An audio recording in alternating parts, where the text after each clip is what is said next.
Tá, então aguardamos.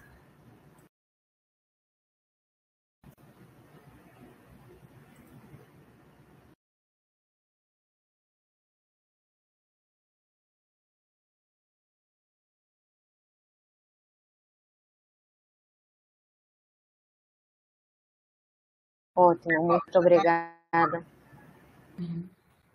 Pode falar. Posso? Sou eu que entro. Eu já entro direto. Bom, gente, então eu gostaria. Bom, eu sou Janaína Cardoso, né, diretora do Instituto de Letras. Em nome do Instituto, eu queria parabenizar a Alejandra e o pessoal da organização do evento, da primeira jornada do Observatório das Intelectuais Mulheres Latino-Americanas. E aí eu queria falar, Alejandra, assim, a título assim, de comentário, né? Eu estava pensando o que falar hoje aí nessa abertura, e eu vi duas notícias. Eu estou falando, Alejandra, mas para todas as colegas aqui presentes, né? Duas notícias me chamaram a atenção. Uma notícia foi que vários pesquisadores, eles botaram no masculino, né? O texto está assim: vários pesquisadores com bolsa no exterior não estão retornando ao Brasil e preferem reembolsar os recursos que eles receberam das bolsas e ficar nos países onde eles estão estudando, né? Um dos motivos é que eles disseram que há pouca oportunidade como pesquisador no país, né? E que quando há, é mais relacionado à educação. E o segundo foi uma notícia hoje de manhã, que eu vi hoje de manhã, sobre o Talibã, que depois de já ter proibido as mulheres de frequentarem o ensino médio e as universidades, agora eles fecharão os salões de beleza, né? E aí você vai dizer, mas o que uma coisa tem a ver com a outra? E o que a gente tem a ver com tudo isso? É que eu comecei a pensar, eu disse assim, não, eu acho que hoje eu vou falar um pouco pensando nessa mulher latino-americana que é a professora pesquisadora, né? Com o hífen, né? Professora pesquisadora, não é professora ou pesquisadora, não, mas é professora hífen pesquisadora. E eu sei mais da situação brasileira, né? Mas, de qualquer forma, eu acredito que em vários países da América Latina a situação se repita, né?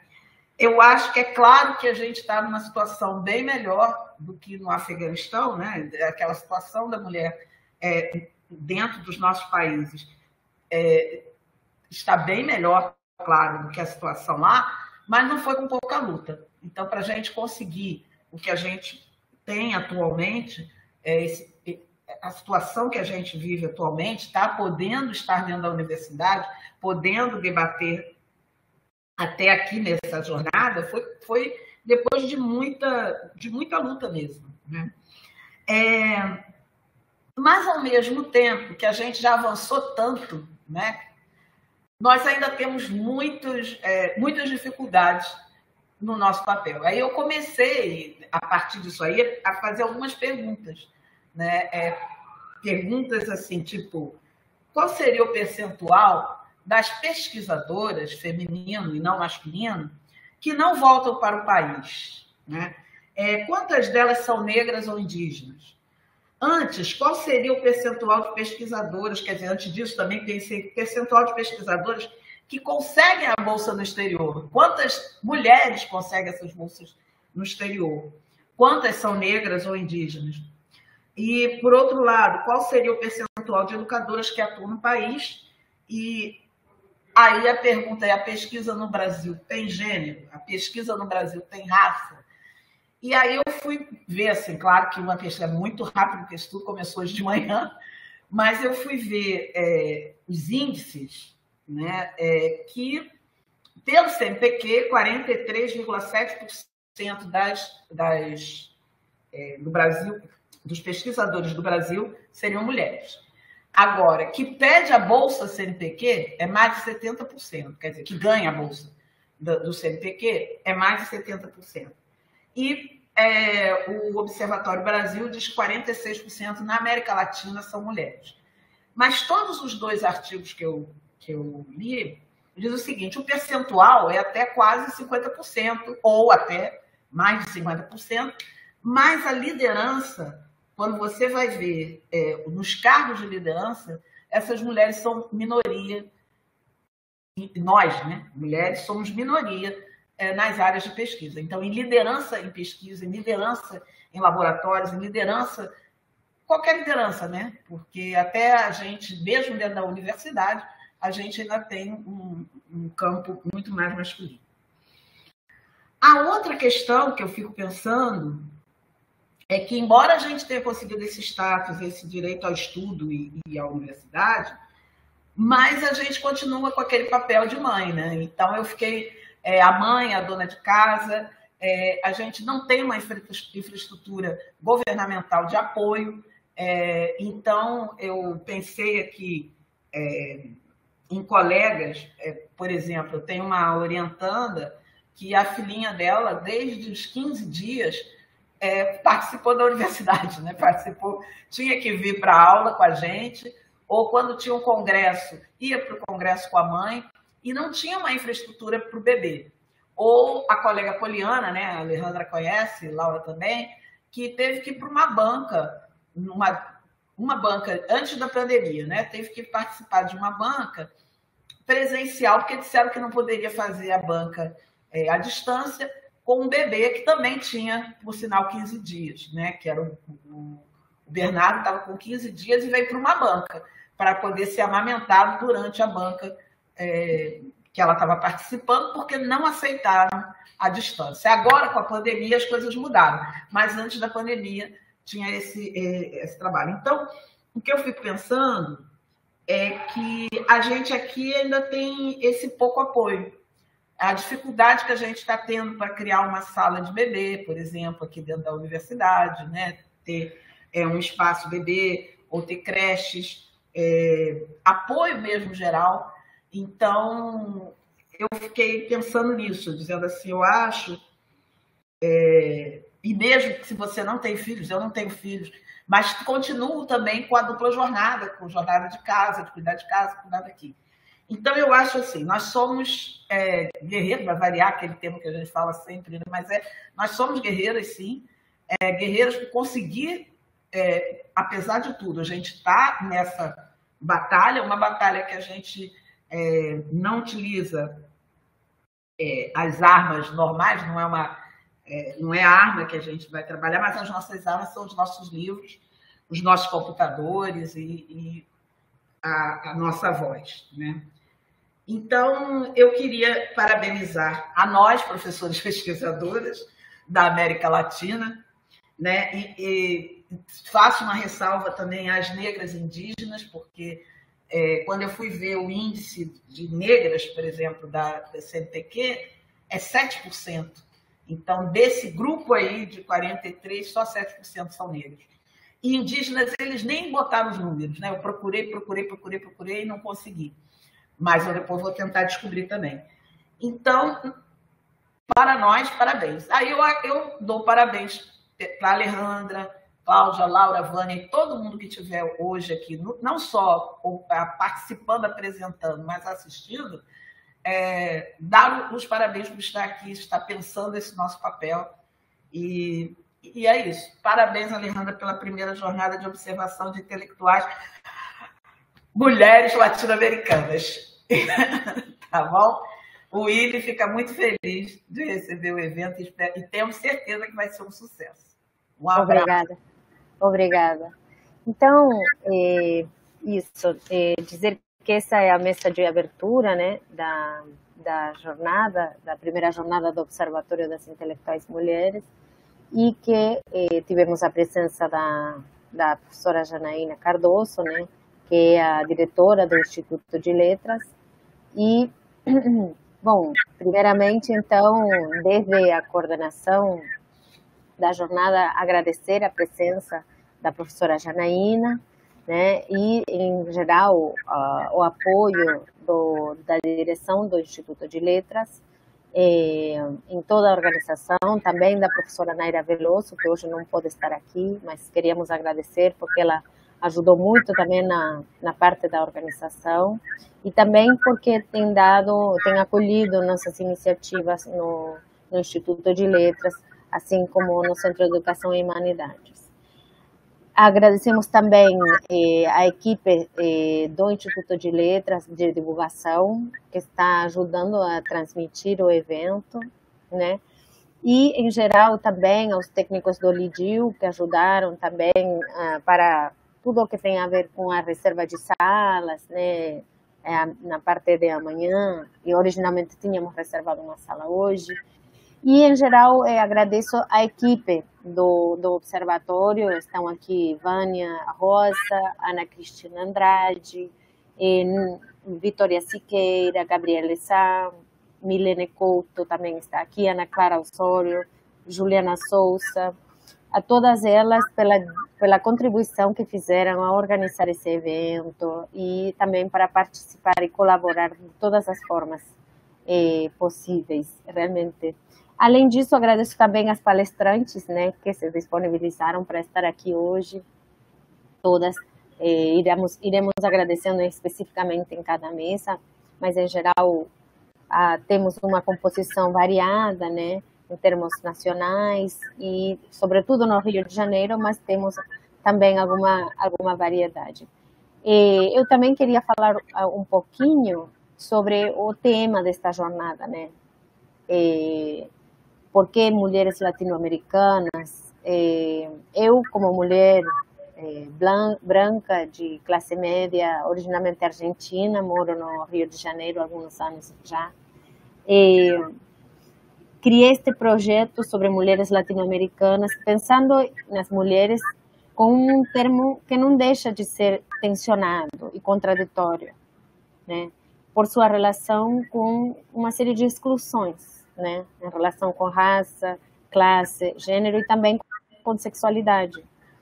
Então, não deixa de ser importante pensarmos esta proposta de estudar, celebrar e visibilizar mulheres latino-americanas, problematizando essas exclusões, né, da consideração de mulher.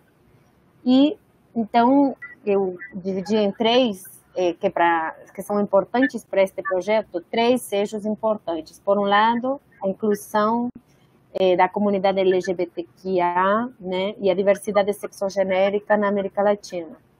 Por outro lado, um feminismo afro-americano, pensando com Lélia Gonçalves, né, na direção que considera o eixo interseccional, a herança histórica e a importância das mulheres negras e indígenas, né, na luta e no presente e no futuro da América Latina.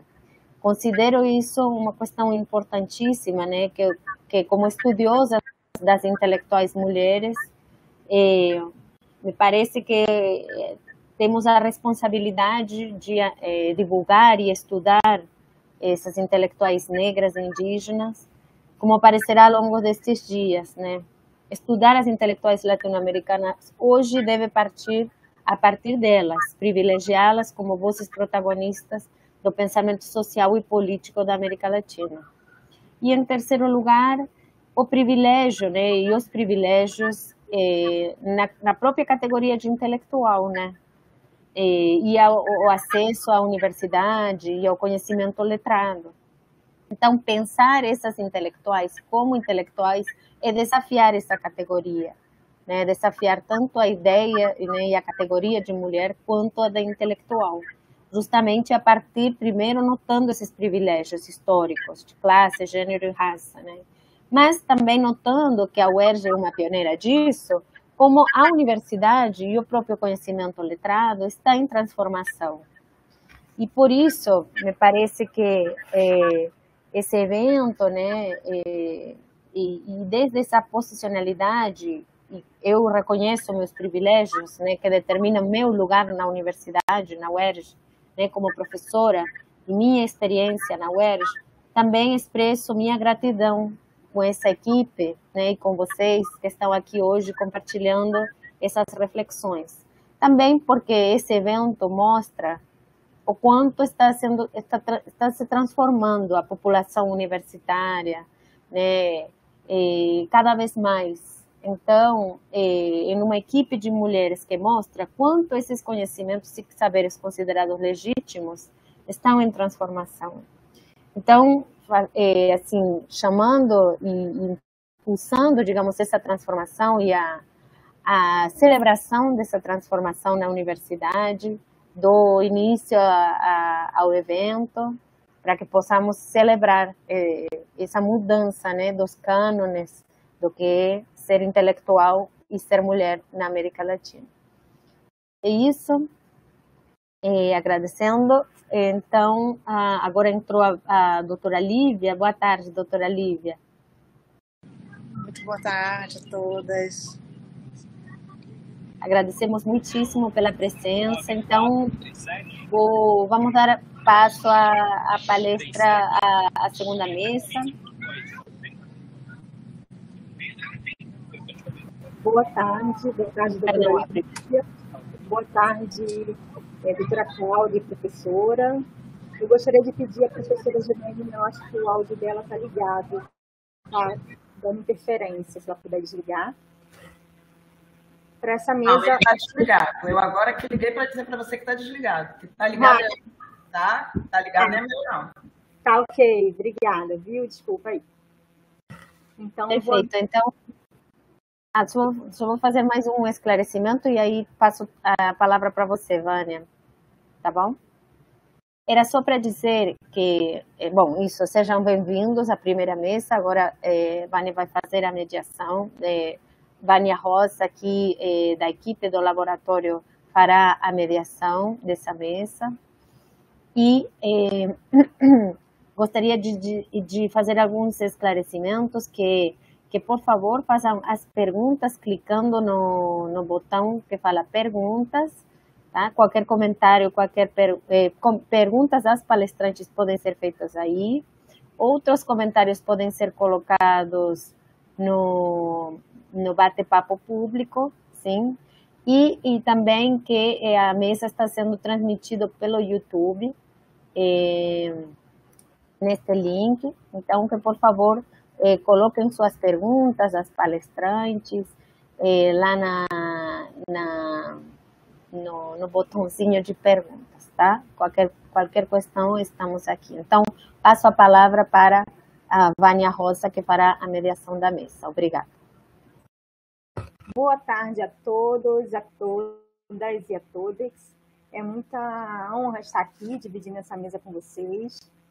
E eu vou apresentar, chamar a doutora Lívia Vaz, que é uma mulher negra. Ela foi reconhecida em 2020 como uma das 100 mais pessoas descendentes africanas mais influentes do mundo. Ela é bacharel em comunicação social e relações públicas pela Universidade da Bahia, formada também em Direito pela Universidade da Bahia, mestre em Direito Público pela Universidade da Bahia e doutora pela Universidade de Lisboa. E é promotora de justiça pelo Ministério Público da Bahia e é presidente do Instituto Juristas Negras e vem falar hoje para a gente sobre a importância da mulher no sistema de justiça. Logo em seguida, junto com a doutora Lívia, tem a doutora Cláudia, que está aqui conosco, Cláudia Carvalho, vai falar sobre feminismo de transição, articulação de gênero, raça, classe no contexto de redemocratização no Brasil. Ela é professora de Direito do Instituto de Pesquisa e Planejamento Urbano e Regional, no curso de Gestão Pública para o Desenvolvimento Econômico e Social da UFRJ, co-líder do grupo de pesquisa Corpografias, Gênero, Raça e Direito. Muito obrigada por aceitar esse convite e fiquem à vontade. Doutora Lívia vai abrir. Boa tarde, vocês me escutam bem? Vocês me escutam bem, Vânia? Escutamos sim. Perfeito. Muito boa tarde a todos, a todas, a todos. É uma alegria estar com vocês. Vocês devem perceber que eu estou em trânsito. Então, vou fazer uma fala breve, objetiva, porém bastante reflexiva.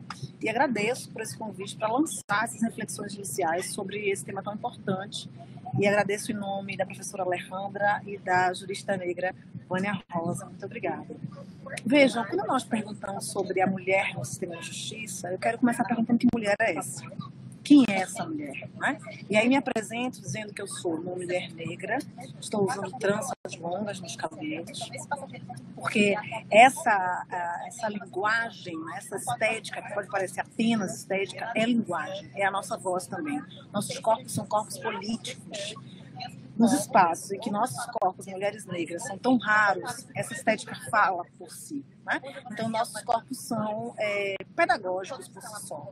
Mas se nós assumimos uma postura contra-hegemônica, antirracista, antissexista, anti-LGBTfóbica,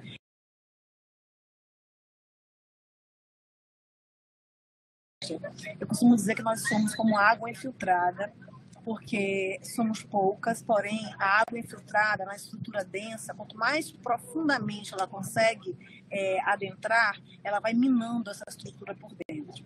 E falar em sistema de justiça, falar em mulheres no sistema de justiça, é lembrar uma pesquisa do Ministério Público brasileiro, em parceria com o IPEA e a Universidade de Lisboa, que foi lançada no dia 3 de julho de 2023.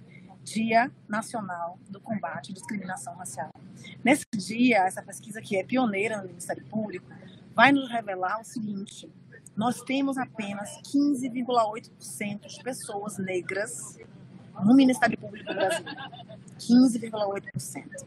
Desse percentual, apenas 5,4% são mulheres negras. Nós estamos falando do maior segmento social brasileiro. Mulheres negras são 28% da população brasileira. Portanto, há uma subrepresentação, eu digo que é uma quase ausência de mulheres negras no Ministério Público brasileiro. Esse dado não é diferente quando nós partimos para analisar o Poder Judiciário. Segundo o CNJ, na pesquisa Negros e Negras no Poder Judiciário, nós, pessoas negras, somos apenas 12,8% de toda a magistratura brasileira. Se nós trouxermos um olhar interseccional, mulheres negras também não chegam a 6% da magistratura brasileira.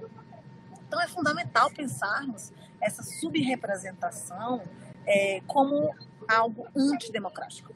Nós estamos falando de democracia. Não há como defender a existência de uma democracia concreta e substancial se pessoas negras, sobretudo mulheres negras, não estão representadas nos espaços de poder e decisão.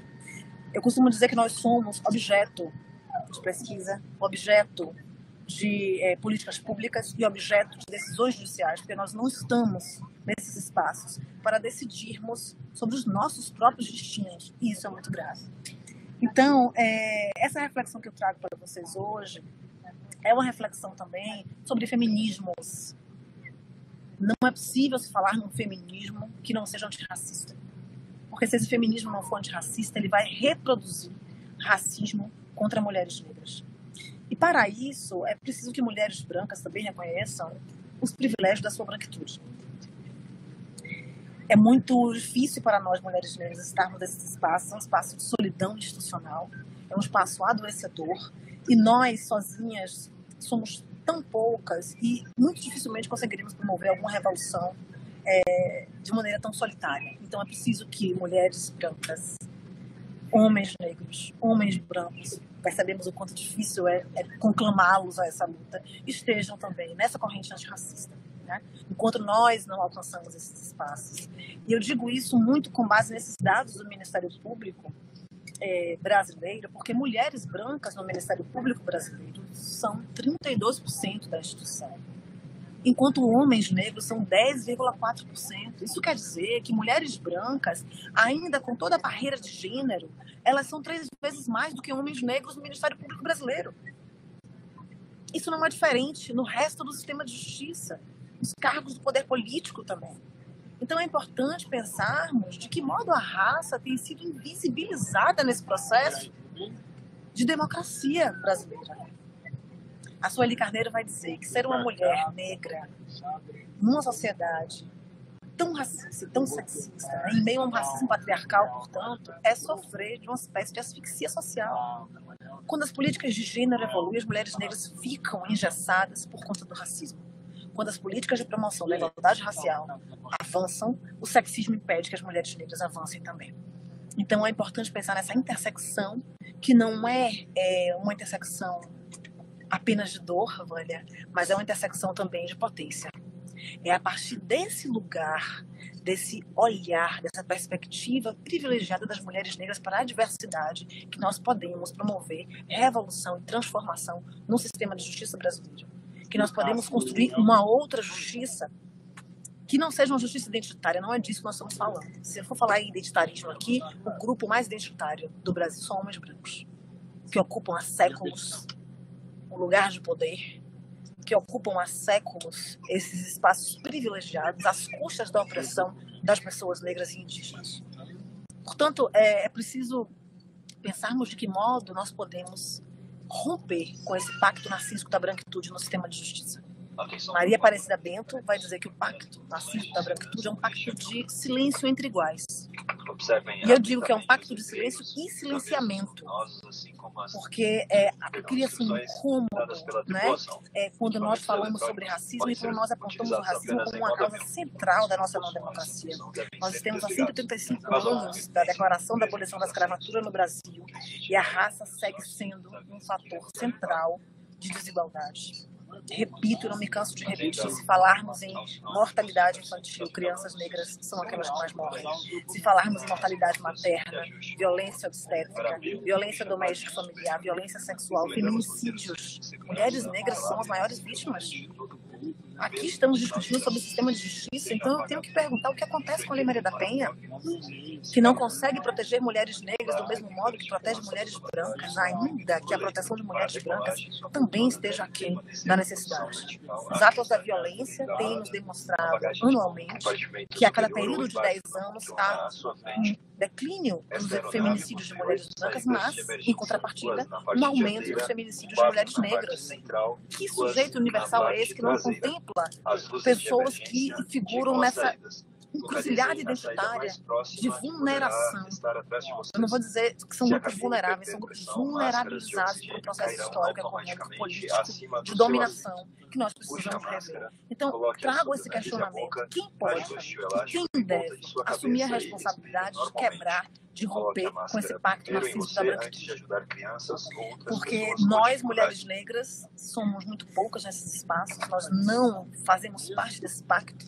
Trata-se de um contrato racial, como Charles Mills traz muito bem. O nosso contrato não é um contrato social, é um contrato racial.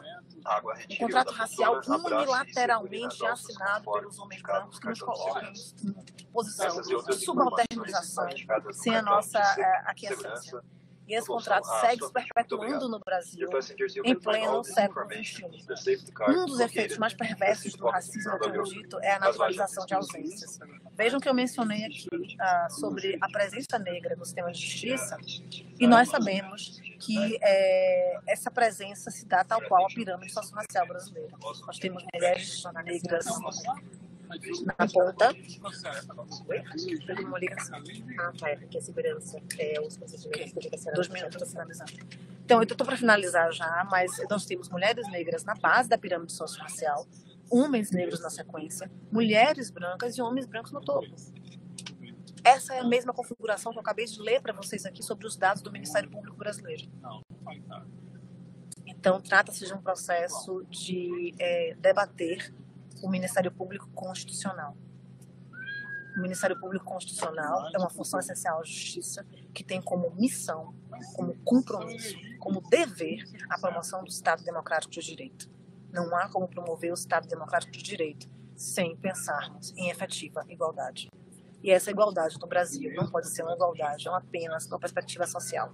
Ela precisa ser uma igualdade racial, quando a raça é o centro da nossa não democracia. Então, deixo essas reflexões para vocês e peço que imaginem a justiça. Normalmente eu inicio assim, hoje eu quero finalizar dessa maneira, imaginando a justiça. Porque nós fomos condicionados e condicionadas a imaginar uma justiça branca. Uma mulher branca com uma espada pendente e olhos vendados. Essa justiça não nos serve. Essa justiça de olhos vendados tem a capacidade apenas de manter o status quo. E nós sabemos qual é o status quo para a população negra brasileira. É preciso, portanto, de uma justiça de olhos desvendados. Nós precisamos que essa justiça esteja de olhos atentos e abertos às desigualdades que ela precisa corrigir. Muito obrigada, sucesso para vocês no evento, que essas reflexões permaneçam para que nós possamos buscar realmente soluções para o rompimento desse pacto narcísico da branquitude. Muito obrigada. Com licença. Obrigada, doutora Lívia. Muito obrigada por compartilhar conosco esse momento. E eu apresento agora a doutora Cláudia, professora da UFRJ.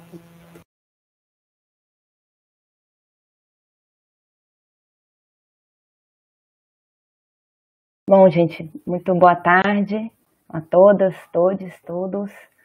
Quero primeiro cumprimentar, né, agradecer muito pelo convite, uma alegria estar aqui, uma alegria dividir essa mesa com a doutora Lívia, né, que é uma referência, né, na sua atuação, nesse seu protagonismo, né, nessa luta de buscar, né, reinventar essa justiça. Quero agradecer muito a Alejandra pelo convite, agradeço a Vânia aqui também pela mediação. Vânia, não sei se a gente pode, eu vou dar início aqui, colocar a apresentação. A sua apresentação, né? Isso.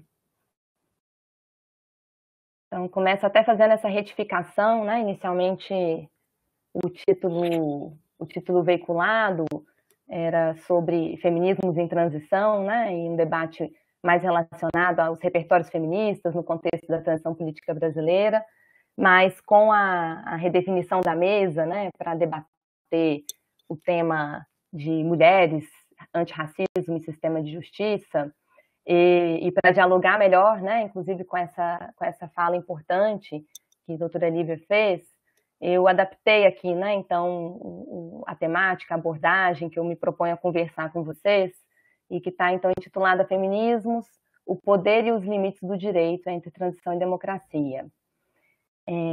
Podemos ir para o primeiro slide?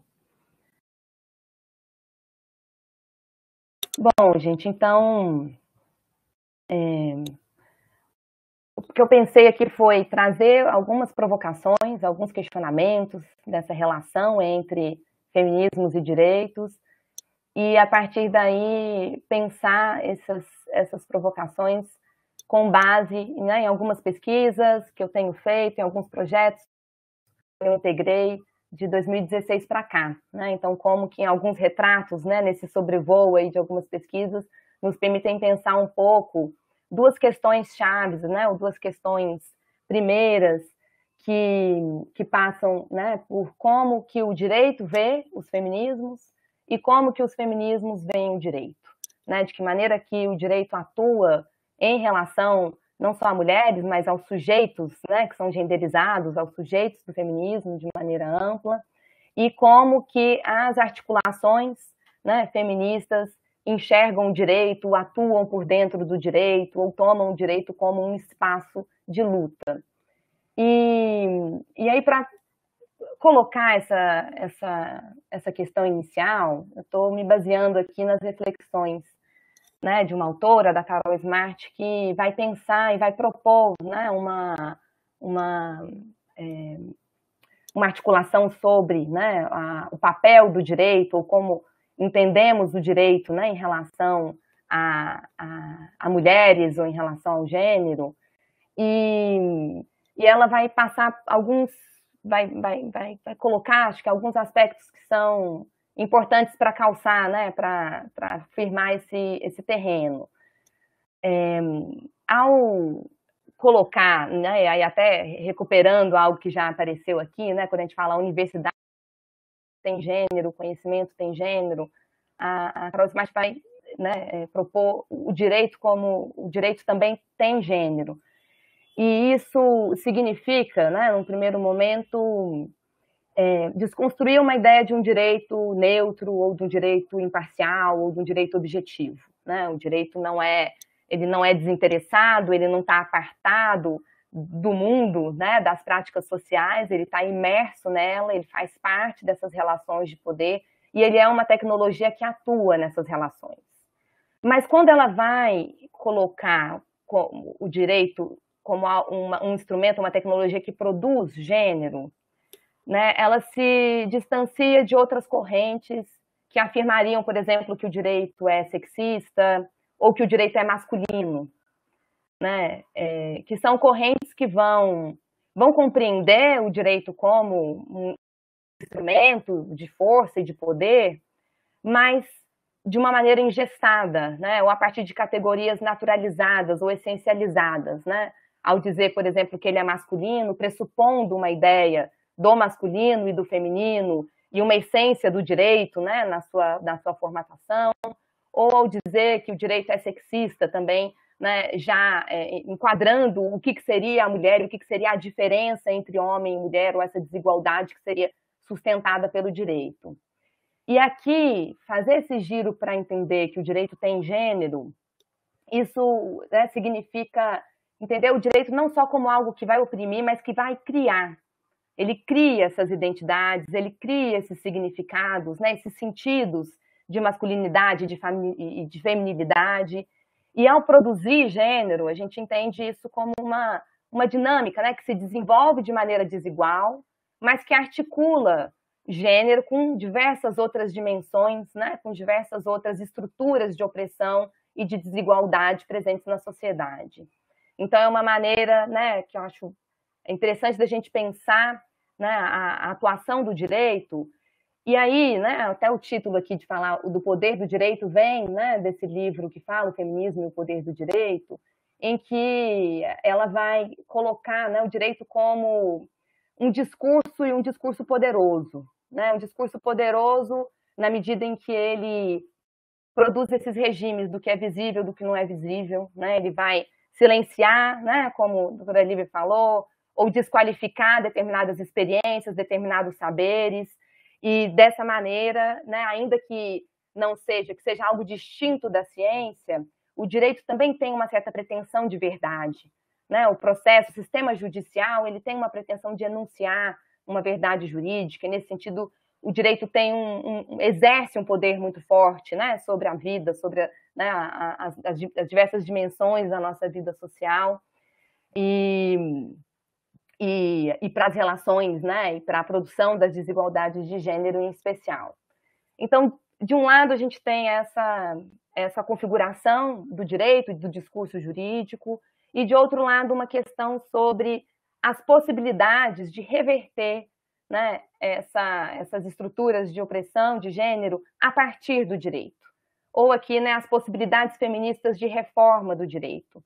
Até onde é possível a gente buscar, né, reverter ou transformar essa justiça, né, que vem como uma força produtiva do gênero, em que medida que é possível apropriar ou moldá-la numa outra direção ou colocá-la a serviço das reivindicações feministas. E nesse ponto aqui, a Smart ela tem uma perspectiva pessimista, né? Uma perspectiva que entende que o direito já tem uma configuração em si antifeminista, né? Que essa luta por dentro do direito é uma luta que acaba sendo neutralizada por ele, né? Então, que buscar o reconhecimento dentro das categorias forjadas por esse direito não seria capaz de produzir essa transformação, e ela vai apostar, né, no lugar disso, numa estratégia feminista de descentrar o direito, uma estratégia de retirar o direito do centro, né, tirar o direito nessa posição de tanta relevância na definição dos sentidos, dos significados, né, das configurações da nossa vida social. Bom, a partir desse questionamento, né, desse entendimento sobre o poder do direito e sobre as possibilidades, limites, né, de uma transformação feminista a partir do direito, eu queria propor aqui pensar em 3 eixos de pesquisa que me acompanham nos últimos anos, e aí a gente pode passar para a próxima, e aí trazendo, né, para o nosso contexto latino-americano e trazendo para o contexto brasileiro, né, especificamente, acho que essa questão, né, sobre como movimentos feministas vão se relacionar não só com as estruturas jurídicas, mas com a institucionalidade, é uma questão que já tem, né, largo debate na nossa história, né, social, cultural, jurídica e política, a partir dos movimentos de mulheres e dos movimentos feministas, né? E o contexto da transição do período da ditadura, né, da nossa transição democrática nos anos 80, é um contexto riquíssimo desse debate, em que um pouco dessa preocupação que está, né, nessas categorias da Carol Smart estão presentes, né? Essas preocupações estão presentes quando os movimentos, né, que se auto-intitulavam feministas ou movimentos de mulheres que se espraiavam e que se tensionavam entre si, né, dentro das suas estratégias e repertórios de luta, mas tensionavam também a sua articulação com o Estado, né, com as instituições, com os partidos políticos, e isso vinha tanto numa chave, né, sobre a necessidade de preservar a autonomia dos movimentos, né, então uma necessidade de afirmação dos movimentos sociais a partir das suas bases, enfrentando, né, tentativas de cooptação desses movimentos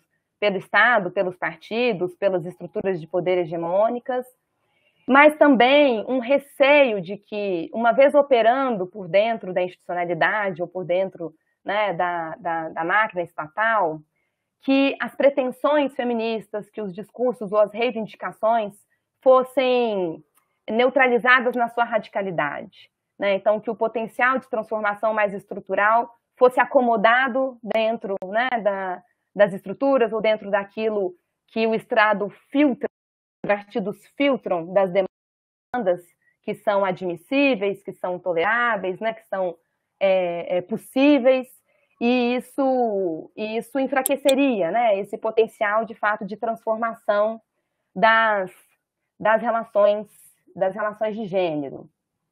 E nesse contexto, né, e aí trazendo um pouco para o campo relacionado especificamente ao sistema de justiça, os anos 80 também são um período em que se coloca na berlinda, né, os movimentos de mulheres e feministas vão questionar profundamente a atuação do sistema de justiça. A gente conhece, né, assim, casos de feminicídios, estratégias jurídicas de defesa da honra como excludente, de licitude, de agressores de mulheres. Então, todo o debate também sobre o enfrentamento à violência contra a mulher e a preparação das estruturas do sistema de justiça para esse enfrentamento, que estão presentes nesse contexto e que vão levar uma série de críticas e de denúncias à atuação do sistema de justiça. E aí a gente pode ir... Aqui eu queria, já seguindo no próximo, para pensar dentro desse contexto, né? Então, de pensar os feminismos e a justiça na transição, e aí pensar que a partir, né, dessas críticas a um sistema de justiça que produzia desigualdades, que estigmatizava mulheres, revitimizava mulheres, né, e endossava, né, padrões de opressão. Nesse contexto, eu acho que houve uma iniciativa também no início dos anos 80 que mostra um pouco das formas criativas como os movimentos feministas utilizam e, ao mesmo tempo, desafiam o poder do direito, né? Que eu acho que o convite da Smart é um pouco esse, né? Será que a gente pode dar tanto poder assim ao direito? Não é melhor a gente desafiar esse poder e tentar construir as nossas pretensões a partir de outras vias? E acho que os movimentos né, entendiam como, entendem, né, até hoje, a importância de ter uma trincheira nas estruturas de Estado, né, no campo de produção de leis, de produção de políticas públicas, que são áreas, né, em que, de fato, é possível produzir uma diferença e em que as transformações têm implicações concretas, né, para a vida de pessoas, né, de sujeitos que são subalternizados ou marginalizados, sem deixar de fazer a crítica à própria estrutura, à própria lógica de atuação, né, do direito, das suas instituições. E aí, nesse sentido, que eu chamo a atenção para essa iniciativa que se tornou... A gente tem, né, algo que já... Né, a gente tem muitas experiências de tribunais populares que são uma forma de se encenar julgamentos ou reencenar julgamentos, oferecendo outras respostas ou até ficcionar histórias, né, para demonstrar, para colocar, né, dentro da linguagem do direito, dentro dos métodos do direito, colocar, né, temáticas a partir de outras visões, a partir de perspectivas que são, né, excluídas ou que são invisibilizadas. E nesse contexto da década, em 1982, foi criada essa iniciativa do Tribunal Berta Luz, né? Então, um tribunal popular, um tribunal do júri, que pretendeu trazer para o banco dos réus um caso de discriminação no mercado de trabalho, em que não só fosse julgada a empresa, o empregador, que produziu essa discriminação, mas em que se colocasse em julgamento ou como réu a própria discriminação contra a mulher. E o que é interessante desse tipo de iniciativa é que ele não abdica de reivindicar o discurso do direito, mas ele utiliza de uma outra maneira e consegue fazer algo que era uma preocupação de muitos desses movimentos de mulheres e feministas no contexto da transição, que era não perder a relação entre as demandas e lutas específicas sobre gênero e as demandas e lutas gerais, sociais, de mudança social, né, nas quais muitas mulheres, né, que estavam no movimento contra a carestia, nas associações de bairro, né, que estavam militando no movimento urbano, tinham, né, esse seu enraizamento social e que muitas vezes enxergavam o feminismo como uma rede muito intelectualizada, acadêmica e descolada das condições materiais, né, e dessas perspectivas de mudança material, né, e social da vida.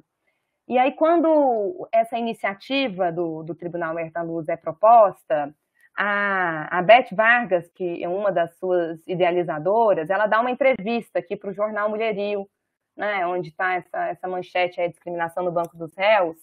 E eu acho muito interessante como ela fala que essa iniciativa buscava não articular os movimentos feministas e mulheres nesse nível organizacional, que isso já estava assim, em curso por meio de congressos, federações, união de mulheres, articulação, né, dentro dos partidos.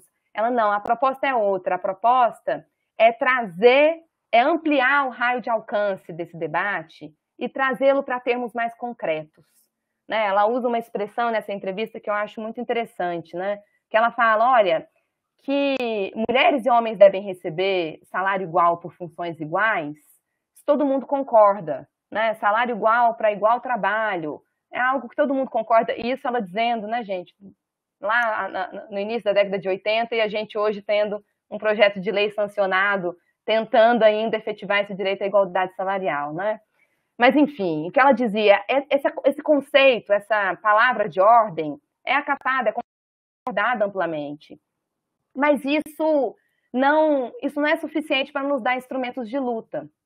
Né? Então, tem um momento que ela vai dizer assim, né, que a proposta do tribunal é trazer a reivindicação para a prática, é trazer depoimentos, é trazer dados, é ver como que a legislação é burlada. E aí ela diz, é trocar em miúdos essa palavra de ordem que ainda parece, para muitos, tão abstrata, tentando concretizá-la e levá-la para a prática. Então, esse chamado para o concreto, para trazer para a experiência real e vivida aquilo que no discurso abstrato já estava muito bem aceito e consolidado, né, a meu ver, uma maneira, né, muito auspiciosa, né, de se concatenar essas aspirações.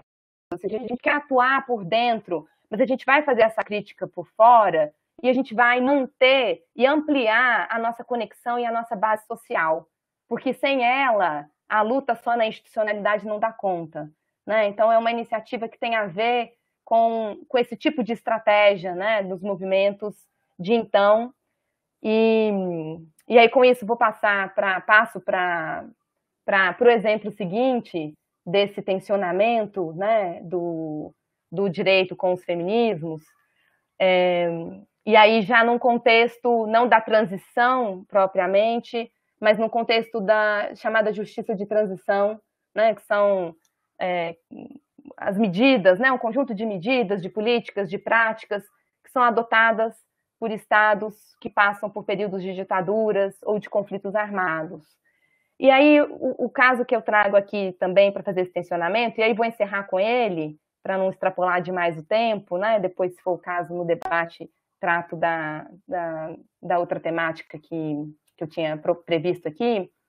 Mas aqui, né, eu acho que pensar sobre o enfrentamento da violência sexual e de gênero nos contextos de justiça de transição, ou seja, como que crimes sexuais praticados em ditaduras e conflitos armados foram endereçados pelo Estado e pelas instituições após a pacificação ou a retomada das democracias. Essa é uma lente de análise que permite a gente ver de maneira muito clara o direito produzindo gênero, o poder do discurso jurídico e as estratégias de disputa por dentro do direito, mas também descentrando o direito. E por quê? Porque a prática, né, quando a gente fala em violações de direitos humanos, graves violações a direitos humanos em contextos de conflitos armados e ditaduras, é muito comum a gente pensar nos desaparecimentos forçados, nas execuções extrajudiciais, né, nos assassinatos, na prática de tortura, nas prisões. Mas a prática de violência sexual, até muito pouco tempo, foi intensamente invisibilizada. E invisibilizada tanto por relações de poder, mas pela própria maneira como o sistema jurídico nomeia, qualifica esses crimes, essas violências. Né? Então, ao estabelecer, por exemplo, né, assim, a violência sexual como um crime que é contra a honra ou contra os costumes, dentro de uma ideia que são crimes da ordem privada, né, da esfera privada, e não crimes de natureza política, tudo isso relega para um segundo plano, no máximo como um efeito colateral, e não como uma violação praticada como um crime de guerra ou como um crime das ditaduras. E o processo de enfrentar, então, essa desqualificação e esse silenciamento foi um processo difícil e muito complexo, né, nas várias experiências nacionais em que isso aconteceu, mas a gente pode afirmar que é um processo que vai buscar apostar no direito, né, vai buscar esse reconhecimento no sistema de justiça, mas que nunca esteve dissociado das estratégias de mobilização social, né, de sensibilização, de campanhas de conscientização, né, para que se tenha, né, uma pressão pública, um debate público que fomente essas pretensões, né, que são também, né, endereçadas ao sistema de justiça. E aí, para além dessa necessária articulação com o campo social e da mobilização, eu trouxe aqui um caso que eu acho muito simbólico sobre os limites e possibilidades do direito, né, na resposta a demandas e reivindicações feministas, que é um julgamento que ocorreu na Guatemala, em 2016, conhecido como caso Sepur Zarco, que é um caso que condenou 2 militares por práticas de escravidão sexual e doméstica de 15 mulheres de uma etnia maia durante o conflito armado na Guatemala, nessa comunidade de Sepur Zarco, onde foi instalado um destacamento militar, né? E na instalação desse destacamento militar, por conta de conflitos de terra, né? Utilizaram como desculpa o contexto do conflito, a ajuda a guerrilheiros por parte dos habitantes dessa comunidade, mas o que estava no fundo era um conflito de terra, e os homens foram, né, assassinados, e as mulheres foram, muitas morreram, outras foram mantidas como escravas sexuais e domésticas. E o julgamento desse caso, ele nos mostra essas nuances, né, da atuação do campo jurídico, porque foi um julgamento com idas e vindas, um julgamento em que as mulheres, aqui tem uma foto dessas mulheres no julgamento, e elas compareciam com os rostos escondidos por conta da vergonha e do receio em relação ao que viria, do medo em relação ao que viria desse julgamento. porque elas sofreram uma campanha midiática de desqualificação das denúncias, né, desqualificando-as como se estivessem querendo simplesmente ter uma indenização do Estado. E isso só foi revertido a partir de estratégias de comunicação, né, e de mobilização social muito ativas. Mas, para além disso, essas mulheres apresentavam uma demanda que não encontrava uma tradução jurídica imediata, porque a demanda delas não era simplesmente ter os seus algozes condenados penalmente, e não era, ao contrário do que se dizia, não era ter simplesmente uma indenização monetária. A demanda que elas apresentavam era uma demanda de ter um reconhecimento oficial de que elas não eram culpadas daquilo que lhes havia acontecido. E essa é uma dimensão que o direito não capturava, né? E aí a antropóloga Rita Segato, que foi perita nesse caso, ela fala um pouco disso. Olha, às vezes as categorias do direito, a linguagem, os métodos, eles não dão conta. A gente precisa de uma imaginação mais criativa para pensar, por exemplo, maneiras de reparação. Porque nesse caso, a reparação ela não era simplesmente, ela não cabia só na caixinha da reparação monetária, ou mesmo da reparação simbólica, né? E aí a professora Rita vai nomeá-la como uma reparação comunitária. Por quê? Porque essa necessidade desse reconhecimento, né, da não existência da culpa vinha porque a violação, né, sexual dessas mulheres era uma estratégia de utilizá-las e, a partir dos corpos dessas mulheres, ocupar o território. E, a partir da ocupação, da violação dos corpos, esgarçar o tecido social, né, esgarçar os laços comunitários. Então, esse reconhecimento de que elas não tinham culpa era algo que tinha uma função de restabelecer, né, o laço comunitário, esse laço social delas com a comunidade, que é um dos efeitos não lateral, mas central, né, da atuação dessa violência, né, dessa violência de Estado, dessa violência militar nesse contexto. Então, isso, acho que vou encerrando por aqui, que já extrapolei alguns minutinhos, mas acho que são exemplos que mostram um pouco essa complexidade, né, assim, de até onde que o direito é uma arena de disputa, né, o direito como um campo que produz significados de gênero, então a transformação desses significados passa pelo direito, mas não deve se tornar refém, né, não deve se limitar, né, ou aceitar como um dado as categorias e estruturas que o direito apresenta, né, mas questioná-la, desafiá-la, descentrar esse direito também são caminhos, né, fundamentais para essa transformação.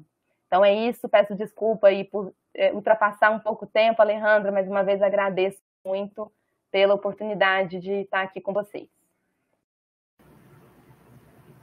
Somos nós que agradecemos. Muitíssimo obrigada, professora Cláudia. De fato, não sei se você quer continuar, se terminar, porque eu acho que você tinha mais um slide, porque temos tempo. Você gostaria ou prefere passar para as perguntas? Fico por conta de vocês. Se temos tempo, posso... Temos sim. Tá bom, então posso fechar aqui com essa pesquisa, que é uma pesquisa mais recente, que parte de um projeto que se chama Projeto Julgamentos Feministas, um projeto que já tem experiências em diversos países, foi trazido para o Brasil, capitaneado pela professora Fabiana Severi, da USP Ribeirão Preto, e que vai, de novo, trazer esse tensionamento, né? O projeto ele propõe releituras ou reescritas de decisões judiciais a partir de perspectivas feministas. E, nesse sentido, a gente tem aqui, né, o produto, esse livro que agora acabou de sair do forno, é o primeiro produto compilando resultados dessas reescritas em diversas instituições e equipes no Brasil, e eu tive a oportunidade de participar aqui, né, junto com outras professoras na UFRJ, da produção de uma reescrita, e a gente fez uma reescrita sobre um caso judicial que negava a transferência de mulheres trans e travestis para um presídio feminino. E a gente levou esse caso, né, para um projeto de extensão, né, ao lado do projeto de pesquisa, um projeto de extensão em que o debate, né, do caso, da crítica do caso e da sua reescrita foi feito